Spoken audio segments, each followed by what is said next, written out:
Okay, so the man who built his entire brand on draining the swamp just turned the Lincoln Memorial reflecting pool into an actual green swamp. And that is somehow not even the worst part of this story. We're breaking down a no-bid contract, a twice-convicted felon with a Palm Beach mansion near Mar-a-Lago, truck bed liner spray used on a national landmark, and $352 million moved from the Secret Service. Subscribe before clip one. Up in chunks of plastic after National Park Service workers poured hydrogen peroxide into the pool in a desperate, ultimately failed battle against the algae. Despite those undeniable setbacks, to put it mildly, the Trump administration once again refuses to acknowledge the reality of their own reflecting pool, with his Department of the Interior posting this on social media. Quote, "The advanced nano bubbler technology very effectively killed the algae that has plagued every Lincoln reflecting pool reopening, most infamously Obama's reopening, since 1922. The reflecting pool water is crystal clear, and our National Park Service team is now vacuuming up the dead algae resting on the bottom of some parts of the reflecting pool, just like the destroyed Iranian Navy resting on the bottom of the Persian Gulf." Okay. I want to bring in New York Times investigative reporter David Barenthal. John Howman's still here. Level set us. Is the reflecting pool currently American flag blue, or is it currently have algae in it and chunks of the blue lining floating in it?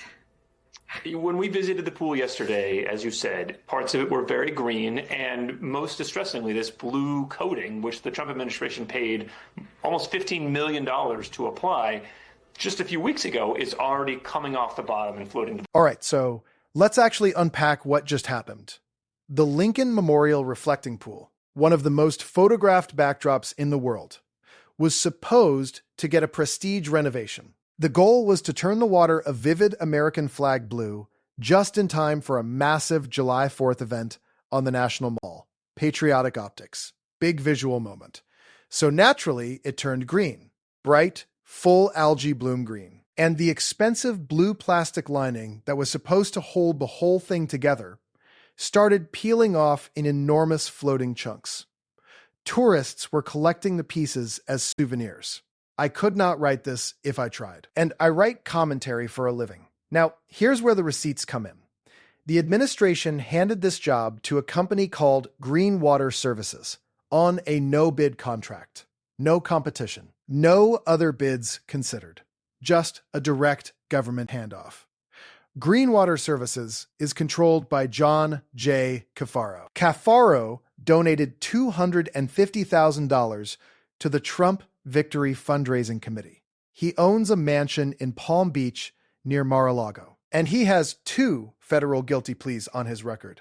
One for conspiring to bribe sitting Congressman Jim Traficant of Ohio, and a second for illegal campaign finance violations.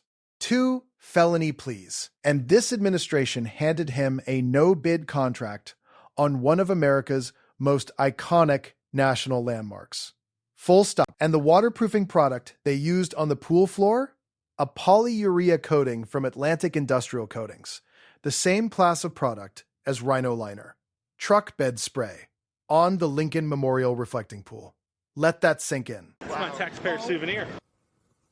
Here is a series of aerial photographs of the pool from Reuters in the 2 weeks since they started filling the thing with water. It has gone from American flag blue, as Trump wanted, to pea green, to the point where you can actually see the bottom paint peeling and lifting toward the surface.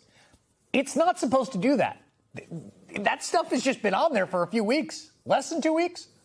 Of course, in absolutely true Trumpian form, no one in the Mad King's government can tell the king the truth about what we all see with our own eyes. On Wednesday, the Department of Interior, which oversees the National Mall, the National Park Service is in the Department of Interior, posted, quote, "The reflecting pool water is crystal clear, and our National Park Service team is now vacuuming up the dead algae resting on the bottom of some parts of the reflecting pool, just like the destroyed Iranian Navy resting on the bottom of the Persian Gulf." They included a photo of the pool taken from the water level, where the only color you can really see is the reflection of the sky. Like, that's the one shot you can get of this pool where it looks like that. The department added another photo from a similar angle, saying it showed how, and I quote here, and this is a phrase that will haunt me until I die, how the nanobubbler technology and vacuuming have been incredibly effective, making the water crystal clear with the American flag blue coating shining brightly on the bottom of the pool. That, of course, is obviously not true. What is true is if you take photos from those exact angles, you get nothing but a blue sky reflect on the surface. But as you just heard... So Chris Hayes just walked us through the aerial photo timeline, and it's remarkable. You can literally watch the pool fail in documented, datable photographs. That is not a talking point. That is a photographic record. And it matters because it establishes a timeline. The deterioration was fast, it was visible from the air, and it was captured. That's evidence. Now let me stay on the no-bid piece, because I want to make sure this landing is clean. A no-bid contract means the government proactively decided not to ask anyone else. No competing firms, no alternative proposals, no accountability mechanism. Just, here's your taxpayer money, John. And the John in question has 2 federal guilty pleas, including one for literally bribing a member of Congress. That's not debatable. It's in the court record. And look, I want to be straight with you here.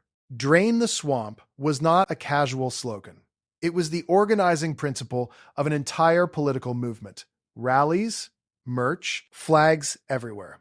It was supposed to mean no cronyism, no insiders getting rich off public contracts, no rigged deals for political donors. So when the administration hands a no-bid contract to a twice-convicted felon who donated $250,000 to the campaign and owns a Palm Beach mansion near the president's private club, that is not just irony. That is the swamp. They didn't drain it. They built a bigger one and put it on the National Mall. Like getting pulled over for littering by someone who just dumped a tanker into a reservoir. That's the vibe. And the thing that really gets me, Abraham Lincoln is literally in the building behind this pool. It turned green. The contractor has 2 felony guilty pleas. Yeah, that is the appropriate response. Trump's wider D.C. makeover getting pushback in courts, including his controversial Ballroom project, of course. New reports saying Trump quietly redirected $352 million in federal funds designated for the Secret Service toward the Ballroom, despite Congress rejecting its funding and repeated promises that it would be financed by private donations. And the Washington Post obtaining the contractor's cost estimate from March, putting the cost at $600 million, when Trump said it would cost no more than $400 million, and half that price tag, by the way, it's going to be paid with our tax dollars. Even though the president knew this, he continued to falsely say no taxpayer dollars would be spent here. You've been so generous in your contributions, very substantial money, fully financed. It's fully taken care of now. And in fact, we'll have money left over. The DOJ continues to fight, now urging an appeals court to let construction move forward, saying that the project's security features are needed to protect Trump. This after Trump's name was officially removed from the Kennedy Center after a successful lawsuit against the president. And joining me now is Ambassador Norm Eisen, who was part of that successful Kennedy Center suit.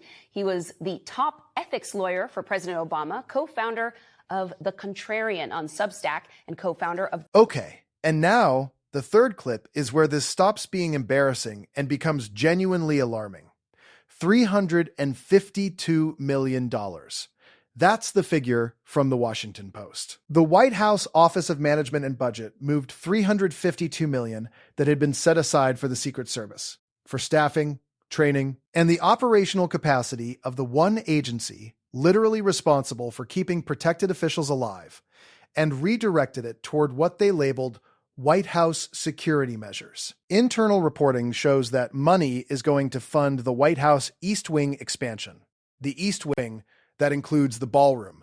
The project Trump said publicly and on the record would be privately funded. No taxpayer money. Private donations would cover it. The total cost has hit $600 million.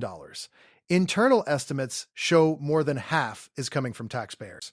0 private funding materialized. Those were the promises. This is the math. Pick whichever one makes you feel better. Former ethics czar Norm Eisen put it perfectly. The reflecting pool is a physical metaphor for everything happening here. Green, fetid, expensive, and peeling at the edges. He is not wrong. You could not design a more accurate visual for what these contracts actually are. So here's the line if someone brings this up. Trump moved $352 million from the Secret Service to fund a ballroom he promised would cost taxpayers nothing, handed a no-bid contract to a twice-convicted felon who bribed a sitting congressman, and the pool turned green anyway. The man who ran on draining the swamp built one at the Lincoln Memorial. Documented, photographed from the air. Crystal clear. Hit like, subscribe, share it with someone who needs to see it. I'll catch you in the next one.